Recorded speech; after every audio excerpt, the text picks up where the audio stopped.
Yes, students, we are starting chapter 10 NCERT. We have done the question answer 1 to 6. Now, today we will start question number 7. And question number 7 is, while measuring the length of a knitting needle, the reading of the scale at one end is 3 centimeter and on the other end is 33.1. So what is the length of the needle? So आपको जो length दी गई है needle, you are measuring a knitting needle. So your scale is broken and it is starting from 3 centimeter, clear, and it is up to it, and the other end is 33.1 centimeter. So you are start measuring the needle from this. So we have to find the actual length of that needle. Okay, so what you will write? The starting point and the ending point, and then what you will do to find the actual length? We have to, yes Tanishka, we will add or subtract? Ma'am, subtract. Yes. So students, you will not unmute yourself on unmute yourself. I will tell you, only then you will unmute. Okay. So here is the answer 7. So what is the reading at one end? Reading at one end. It is 3 centimeter. Yes, on the other end, reading at other end is equal to 33.1 centimeter.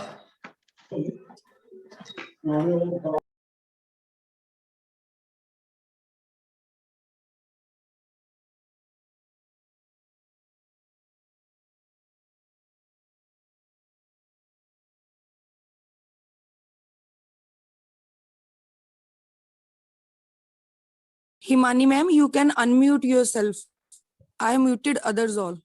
Okay.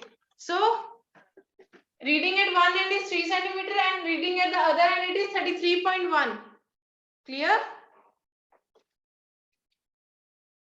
So we have to find that this length. How we can find? We have to subtract it. So length of the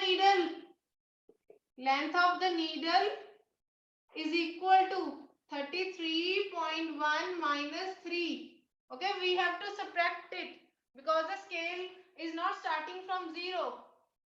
So we will subtract it.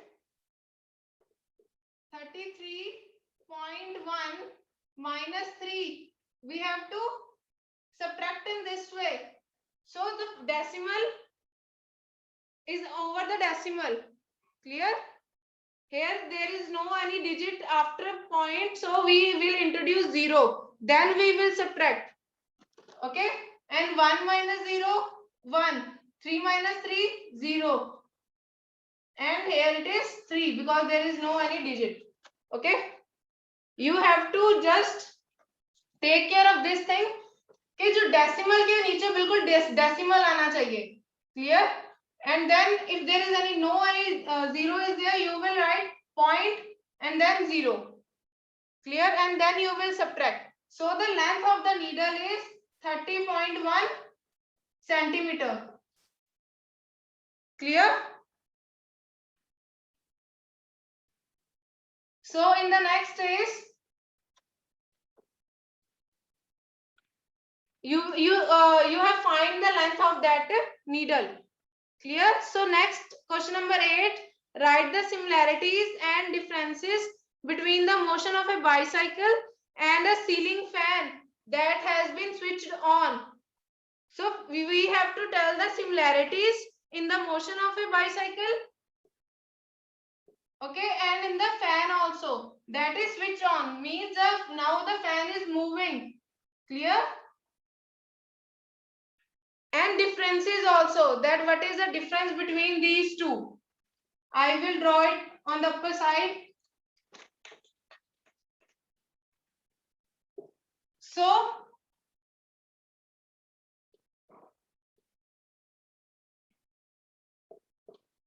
What are the similarities between these two? Yes, Tanishka?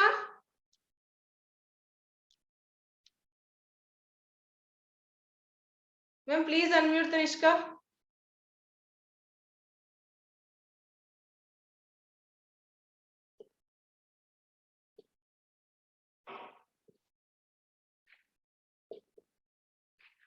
So, what are the similarities? That both the bicycle and the fan, the ceiling fan, these are moving around a fixed point. Here it is a fixed point of the bicycle and it is also moving on a fixed point. Clear? So these are the both are possessing the circular motion. Clear? Because both are moving around a fixed point.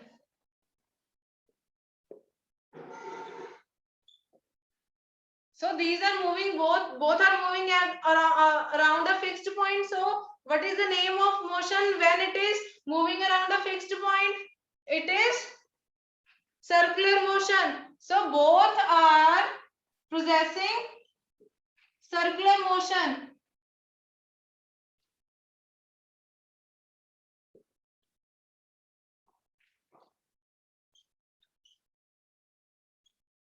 Clear? So now we have to do the differences between these motion. You have seen that the bicycle move in this way.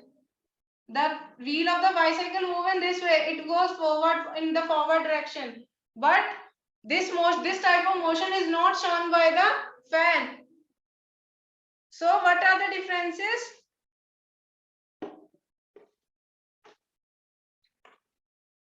I am rubbing this. I will send you its notes. Its notes also. So differences.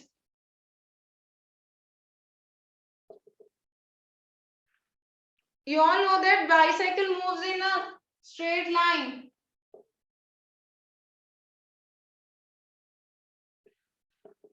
So it possesses rectilinear motion. It possesses rectilinear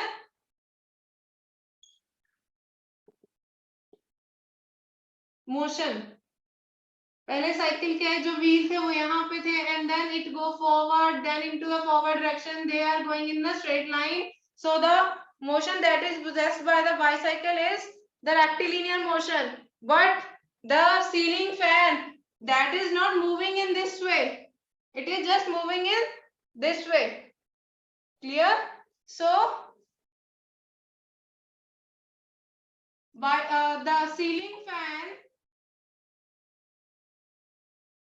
does not move in this way. Clear? Thus, it does not possess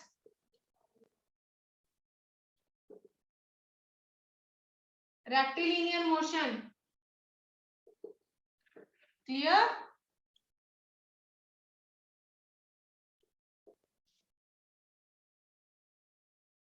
So you are saying that the bicycle is moving in a straight line and it is possessing rectilinear motion, but the ceiling fan does not move is not moving in a straight line. So it does not possess any rectilinear motion. Clear?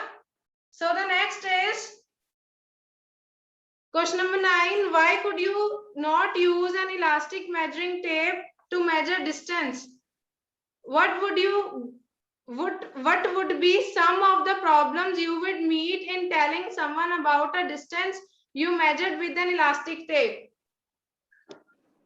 So you have all seen an elastic tape that you will use, that is used by your mothers. So it is stretching in this way. Clear? It is an elastic. Okay, so when I am stretching it or applying force, its length is changing. Clear? So we can't use it for measuring any length. Why? Because if I applied more force, there will be a change. If I apply less force, then there will be the length of the object will be different. Clear? जब मैंने इसको ज्यादा थोड़ा सा force लगाया तो ये ज्यादा स्ट्रेच हो जाएगी. Clear? अगर मैं इसको कम फोर्स लगाऊं तो and it will be its stretching is less. Clear? So it is not the right method to measure any of the object. Clear? So why we can't use it for using measurement, for any measurement, or why there is any problem when I tell the reading to any person? What will be the problem?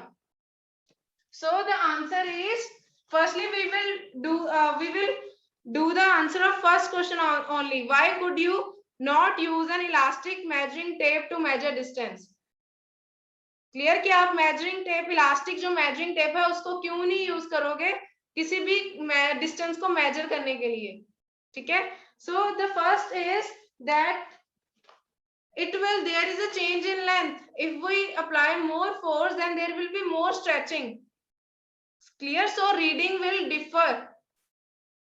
Okay, if I apply more force, then the length is different. Clear? And if I apply less force, then the length will be different. Clear? So the length of the elastic tape varies. Okay, you will write the answer in points. Clear? That the length of elastic tape varies, and the length of that elastic tape depends on the force applied. If there is more force, there will be more stretching. Clear? And the answer that the measurement of the length you will get, it will be wrong. Clear? So we can't use it for measuring any distance.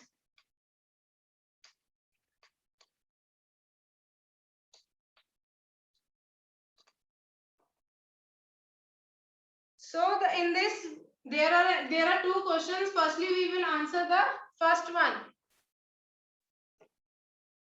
It is the length that you want to measure.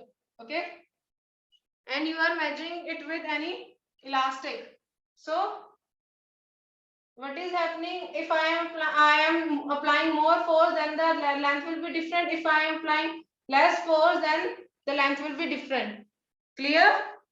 You can also do this at your home. You will observe a variation in the reading. Clear? So in the next is, what would be some of the problems you would meet in telling someone about a distance you measured with an elastic tape? So what are the problems that you will face in measuring this distance? So the problem is that measurement will vary from one person to the another person. Clear? If I am applying this much force and the other person is applying more force than me, then the measurement will be different. Clear? Means it varies. The measurement varies from one person to another.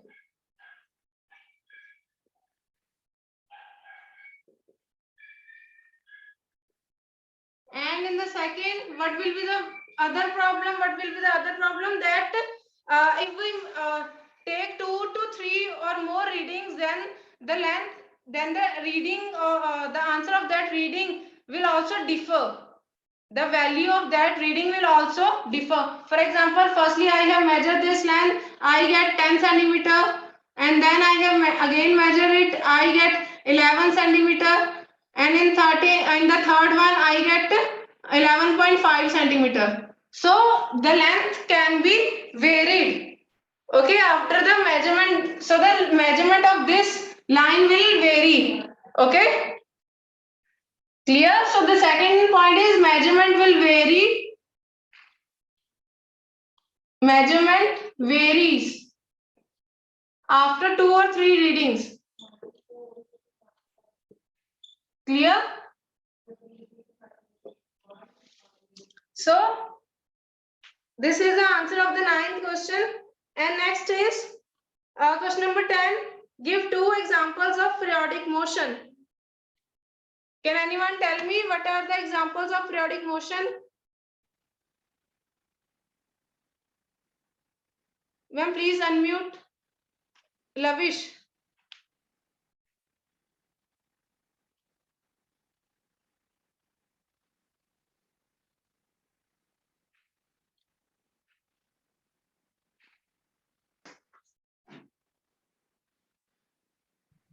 Done, ma'am. Ma'am, the ma'am, periodic motion. Yes. Ma'am, clock. Yes. Which The hands of the clock that possess the periodic motion. Very good. So next, any another example? Manjot.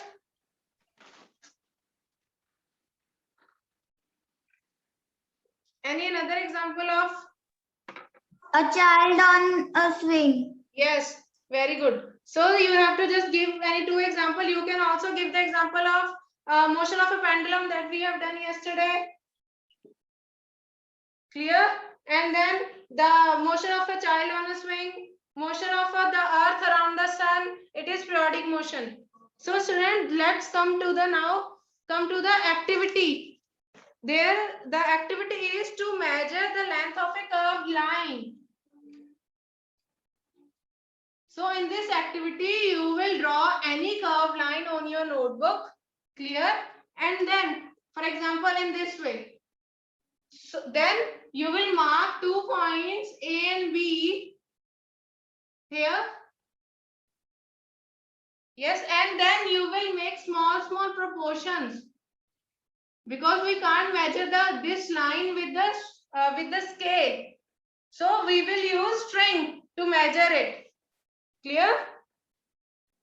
So I can't measure the length with the scale. So what I will use? I will use a scale. I will use a thread. Okay. So firstly, you will tie a knot. Clear? And then place this knot over A and measure up to this point. Clear? You have to stretch the thread up to this point, and then you will hold this with your thumb or any finger. Clear? And then I am measuring up to this, and then up to this point. Sorry, you have to make a proper curve. So up to this. Clear? And then from this point,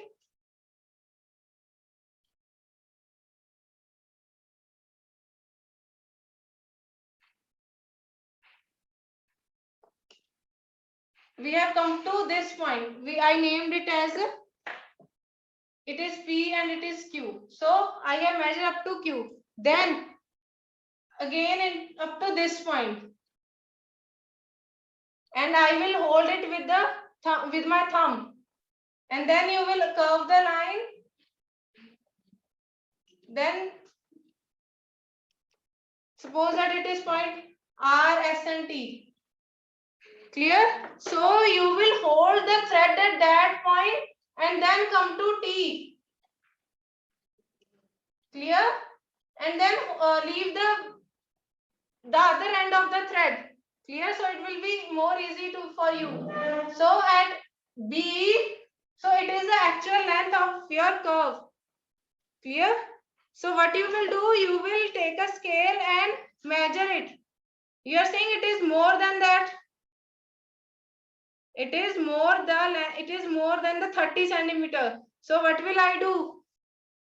I will measure up to 30 centimeter, and then the extra part I will also measure it with the scale. So it is this.